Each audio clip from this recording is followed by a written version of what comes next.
روایت رہی ہے کہ الامین ایجوکیشنل سوسائٹی کی میٹنگوں میں سابق چیئرمینوں کو مدعو کیا جاتا ہے. اس وقت آپ کے دو سابق چیئرمین ہیں, ایک رحمان خان صاحب اور ایک صداقت پیرا, لیکن اب یہ روایت بن چکی ہے کہ ان کو بھی نظر انداز کیا جا رہا ہے. آپ اس بارے میں کیا کہیں؟ نہیں دیکھو وہ سابق چیئرمین تو ہیں نو ڈاؤٹ, لیکن لائف ممبر بھی ہیں, تو ہر لائف ممبر کو اٹینڈ کرنا ضروری ہے. تو میرے طرف سے میں سب کو دعوت دیتا ہوں کہ جو بھی عالمین کے لائف ممبر ہیں یا سیکریٹری رہے ہیں یا کوئی بھی پوسٹ کیے ہیں, جو بھی خدمت دو, یہ سب لوگوں کی خدمت سے ادارہ بنا ہے. یہ ایسا نہیں کہ اکیلے والد صاحب بنائے ہیں, ایسا نہیں. سب لوگوں کے ان کے کنٹریبیوشن سے ادارہ بہت قائم ہوا ہے. اس میں بہت بڑے لوگ ہیں, کچھ لوگ اپنا نام بتاتے نہیں, کچھ لوگ بتاتے ہیں, ایسا بہت لوگ سب لوگوں کے محنت سے ہر کمیونٹی ہر قسم کے مسلک سے ابا جو ہے جوڑ رکھتے تھے. تملینس رندے, ملیالی رندے اور الگ الگ جماعتوں سے تعلق رکھتے تھے. ایسا سب لوگوں کا جوڑ ہو کے ادارہ قائم ہوا ہے. اگر یہ سمجھنا کہ انویٹیشن پہ ہی آنا, ایسا نہیں ہے. اے جی ایم اوپن ہے, اپنی ذمہ داری سمجھ کے ہر لائف ممبر کو میٹنگ اٹینڈ کرنا ضروری ہے. سر ایک افسوسناک پہلو یہ سامنے آیا ہے کہ کہاں تک آپ اسے درست سمجھ سکتے ہیں. مجھے تو لگتا ہے کہ آپ نہیں مانیں گے کہ الامین کے قیام میں ڈاکٹر صاحب نے اپنا خون پسینہ سب کچھ لگا کر اس کو ایک چمن کی طرح سینچا ہے. اب جب کہ ڈاکٹر صاحب ہمارے درمیان نہیں ہیں, ڈاکٹر صاحب کی رحلت کے بعد جب پہلی بار اینیول رپورٹ آتی ہے اس میں ڈاکٹر صاحب کا ذکر تک نہیں آتا.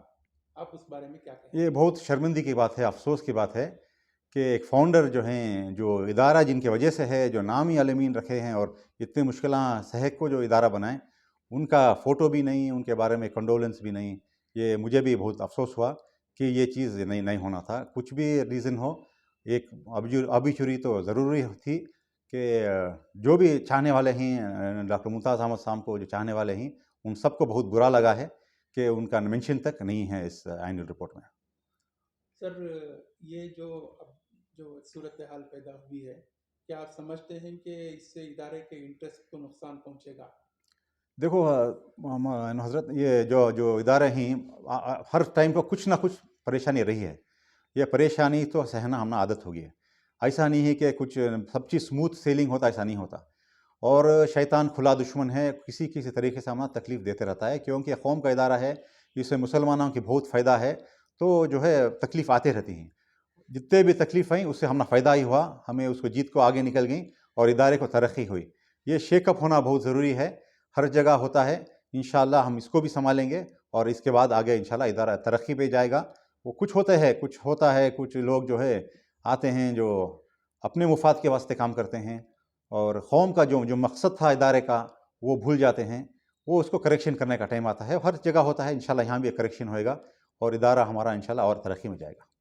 کیا کہیں آپ کو یہ لگتا ہے کہ فی الوقت جو لوگ الامین کے اسٹیٹ آف افیئرس پر قبضہ جمائے ہوئے ہیں یا جو سنبھال رہے ہیں وہ اپنے مفاد کے لیے کہیں بھٹک گئے ہیں؟ دیکھو یہ بات ایسا مجھے بولنا اچھا نہیں لگتا ہے. دیکھو ایسے بات کسی پہ الزام لگانا ادھر بیٹھ کے یہ اچھی بات نہیں ہے. یہ اے جی ایم ہو رہے گا, اے جی ایم میں لائف ممبرس پورے آئیں گے, ان کے سامنے سب چیز رکھی جائے گی, وہ طے کریں گے کہ کیا صحیح ہے کیا غلط ہے. یہ اس ٹائم کو یہ سوال میں جواب دینا مناسب نہیں سمجھتا. لیکن جو سوالات اٹھے ہیں لائف ممبرس کی طرف سے, جو سوالات اٹھائے گئے ہیں, ان میں بہت ساری خامیوں کی نشاندہی کی گئی ہے. انشاءاللہ ہر سوال کا جواب دینا پڑے گا, اور میٹنگ میں انشاءاللہ اس کا جواب ملے گا انشاءاللہ. سر اس صورتحال کو دیکھتے ہوئے ملت میں یا عام مسلمان یا وہ طلبہ جو الامین سے وابستہ ہیں, ان لوگوں میں بھی ایک طرح کی بے چینی ہے. ان کو تسلی دینے کے لیے آپ کیا پیغام دینا چاہتے ہیں؟ دیکھو ماشاءاللہ میں بول رہا ہوں, یہ جو ادارے قائم ہوئے, ہم عادت ہے ٹاپ رہنے کی. الامین فارمیسی کالج انڈیا میں ون آف دا ٹاپ 5 میں تھا. آج بھی M B A B B A top میں چل رہا ہے. ہم اکثر بچے جو ہے ڈسٹنکشن سے پاس ہوتے ہیں. تو ہمارے دوسرے غوثیہ انجینئرنگ کالج جو الامین موومنٹ کا ایک حصہ ہے, وہاں بھی جو ہے بہت اچھا چل رہا ہے. ریسنٹ کل 2 روز پہلے ایک رپورٹ آئی اٹل رینکنگ انجینئرنگ کالجز کی, اس میں ہمیں پرومسنگ بینڈ میں ہم نے دیا ہے. یعنی سب ادارے اچھے چل رہے ہیں. یہ رہتے ہیں ادارے, ہمارے پرنسپلز, ہمارے سٹاف اچھا اپنا محنت کر رہے ہیں, ڈیوٹی اپنی نبھا رہے ہیں, وہ سب ٹھیک چل رہا ہے. یہ دوسرے چیزوں میں تھوڑا شیک اپ ہوتا ہے, اسے کریکشن کی ضرورت ہوتی ہے. سر چونکہ آپ نے پرنسپلز اور اسٹاف کا ذکر کیا, یہ تو یہ بات سامنے آئی ہے کہ امپلائیز کا ESI PF کنٹریبیوشن ادا نہیں ہوا ہے. ان کی سیلریز تقریباً 64 لاکھ روپے اب تک ادا نہیں ہوئے. اس بارے میں آپ کیا کہیں گے؟ اب وہ مجھے میرے بھی سامنے آیا ہے بات. وہ بہت ESI PF جو ہے اسٹیچوٹری ریکوائرمنٹ ہے ہر کسی حال میں، ہر حال میں بندے نہ تھا وہ. اب میں سمجھو 5 مہینہ ہوا مجھے آ کے چیئرمین بن کے. یہ دوسرے جو آفس بیررس تھے ان کی ذمہ داری تھی وہ جلد سے جلد وہ ٹھیک ہونا ہے، وہ کبھی وہ غلط نہیں ہونا. اور سٹاف کا سیلری زیادہ کووڈ کے ٹائم پہ تھوڑا فنڈز کم ہونے کی وجہ سے وہ بھی ہوا ہے. اب آج کے پوزیشن انشاءاللہ اب دیکھنا ہے کہ اب جب تک وہ رپورٹ میں دیں گے کہ کتنے سیلری کلیئر ہوئے، کتنا بیلنس ہے، آپ کو انشاءاللہ وہ جب یہ AGM میں مل جائے گا نیوز. سر اس کے علاوہ ایک اور الزام یہ ہے کہ ادارے پر بہت ساری لائبلٹیز ہیں. اگر ادارے میں جو ہے لائبلٹیز رہی تو ادارہ کیسے فائنینشیلی ساؤنڈ رہ سکتا؟ دیکھو صاحب، کون سے بھی ادارے رہندے یا بزنس رہندے پورا کلیئر رہنا، کچھ بھی لائبلٹی نہیں رہنا، ہمیں پازیٹیو میں رہنا، ایسا نہیں ہوتا. قرضاں رہتی، قرض لیتی، قرض پھیرتی، آگے بڑھتی، وہ چیزوں کو پبلک غور نہیں کرنا. لائبلٹی ہے نہیں ہے اس کی ضرورت اتنا زیادہ امپورٹنٹ نہیں ہے. ادارہ کیسا چل رہا ہے، اس کا رزلٹ کیا ہے، قوم کو اس سے کیا فائدہ پہنچا ہے، یہ زیادہ ضروری ہے. وہ لائبلٹی انشاءاللہ کلیئر ہو جاتی ہے، جو بھی ہم کلیئر ہوتی انشاءاللہ. سر ایک بات آپ نے کہی کہ قوم کو کس طرح فائدہ پہنچا ہے وہ اس پر دیکھنا ضروری ہے، لیکن ایک بات یہ بھی ہمارے عام لوگوں میں مانی جاتی ہے کہ الامین ادارے کا قیام جس مقصد کے تحت ڈاکٹر صاحب اور ان کے ساتھیوں نے کیا، پچھلے چند برسوں سے اس ایم کو فیل کیا جا رہا ہے کہیں نہ کہیں.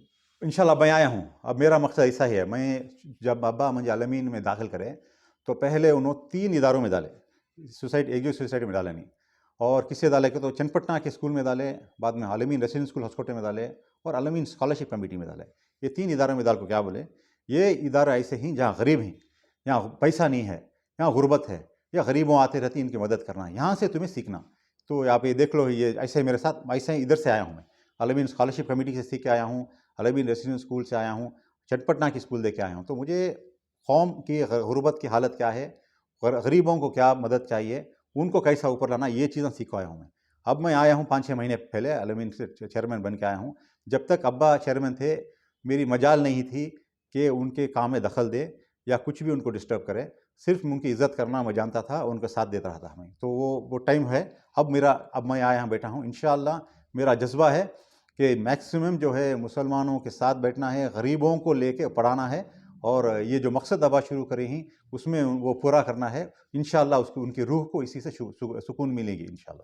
سر اسکالرشپ کا آپ نے ذکر کیا جی، یہ ایلیگیشن یہ بھی ہے کہ اسکالرشپ کی رقم خرچ نہیں ہوئی ہے، یا اگر خرچ ہوئی ہے تو دوسری طرف اسے موڑا گیا ہے. یہ وہ اسکالرشپ کی بات نہیں ہے. یہ الامین اسکالرشپ کمیٹی الگ ہے جس سے ہمیں پبلک سے پیسے جماتے ہیں اور غریبوں میں بانٹتے ہیں. یہ جو آپ جو بات کر رہی ہیں جو ہے، یہ گورنمنٹ کی اسکالرشپ ہے. یہ سوشل ویلفیئر بورڈ یا گورنمنٹ کی طرف سے جو اسکالرشپ آتی ہے بچوں کو، جیسا KMDC سے وغیرہ، وہ پیسوں کی آپ بات کر رہے ہیں، وہ اکاؤنٹس میں ہے. مجھے وہ اس کا علم نہیں ہے. سر آپ ادارے کے چیئرمین ہیں، کرتا دھرتا ہیں، اگر آپ کے علم میں اکاؤنٹس نہیں رہے تو پھر عام لوگوں کو کس حد تک اندھیرے میں رکھا؟ یہ مارچ 20، یہ جو بات ہو رہی ہے 2021 کی بات ہو رہی ہے. میں مئی میں آ کے سنبھالا ہوں. تو اب تک وہ اب ریسنٹلی جو اکاؤنٹ آڈٹ ہو کے آئے ہیں، اور میں دیکھ رہا ہوں انشاءاللہ اس کا بھی حل نکلتا ہے. ٹھیک ہے سر، بہت بہت شکریہ ہم سے بات کرنے کے لیے. آخری میں آپ لوگوں کو کیا تسلی دینا چاہیں گے کہ الامین ادارہ محفوظ ہاتھوں میں ہے؟ دیکھو، میں ڈاکٹر ممتاز احمد خان صاحب کا بیٹا، میرے رگوں میں ان کا خون ہے، ان کی ایمانداری میرے رگوں میں ہے. میں ان کے مجھے یہاں آ رہا ہوں صرف ابا کا نام اونچا رکھنے کے واسطے. مجھے دوسرا کوئی بھی یہاں سے واسطہ نہیں ہے، نہ اسے دوسرا کچھ حاصل کرنے کا ہے، نہ نام ہے، نہ شہرت ہے. بس ادارہ اچھا چل جائے، ترقی پہ چل جائے. جیسے دوسرے ادارے آگے بہت آگے نکل گئیں، ہمیں بہت پیچھے ہیں، ان سے کیچ اپ کرنا ہے اور ادارے کی ترقی لینا ہے، اور زیادہ سے زیادہ مسلمان بچے گریجویٹس بننا، ان کا اچھے پلیسمنٹس ہونا، اور یہ چلتے رہنا، یہ سلسلہ چلتے رہنا. یہ امید رکھو میرے سے کہ انشاءاللہ اس پو میں قائم ہوں، اور انشاءاللہ آتے اس دنوں میں آپ لوگ معلوم ہوئے گا کہ جو بھی ہمارے والز بن گئے ہیں وہ والز گرائیں گے اور برجز بنیں گے، اور جہاں سے ہم جو قوم کے اچھے نیک لوگ ہیں جو ہم مدد کرنا چاہ رہی، ان سے برجز بنیں گے، ان لوگوں کے ساتھ لیں گے، اور ادارے کی حفاظت کرتے ہوئے ہم آگے بڑھیں گے انشاءاللہ.